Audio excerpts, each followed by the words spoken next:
Eta Carinae is the most massive star within 10,000 light-years. In the mid-19th century, a tremendous eruption hurled enough gas into space to make at least 10 copies of the Sun, creating an expanding nebula still visible today. New results from NASA satellites, ground-based telescopes, and theoretical models are providing astronomers with an improved understanding of the system. At the nebula's heart lie two giant stars. The smaller of the two is 30 times the mass of the Sun and 1,000,000 times brighter.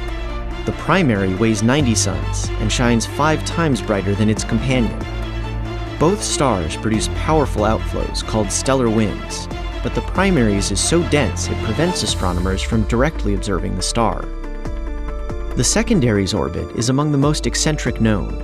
Every 5.5 years, when the two stars swing toward closest approach, or periastron, they come about as close to each other as Mars is from the Sun.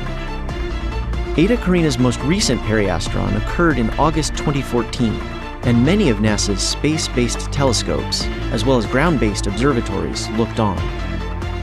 Where the stellar winds collide, temperatures reach hundreds of millions of degrees, hot enough to emit X-rays.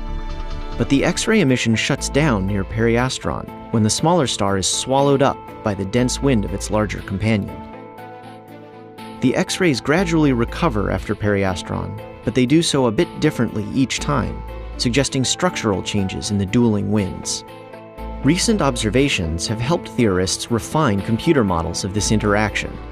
Here, darker colors indicate lower gas densities around the stars, while the stars themselves appear as black circles.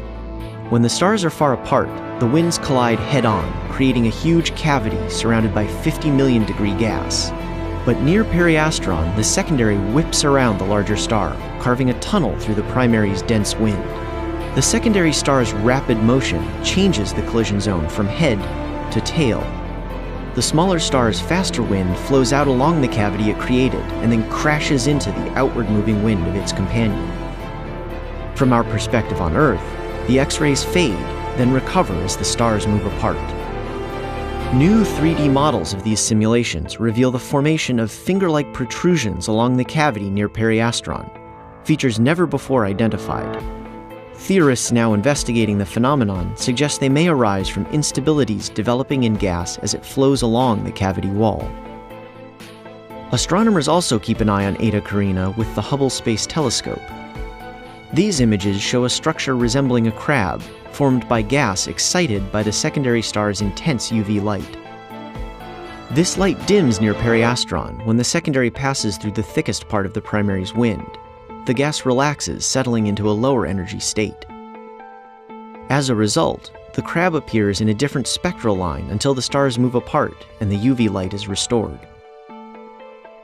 Eta Carinae is one of the closest and most massive colliding wind binaries, and serves as a natural laboratory for studying these rare and important objects. While its past eruptions remain unexplained, astronomers think they have a handle on its current state, a claim to be tested at the next periastron in February 2020.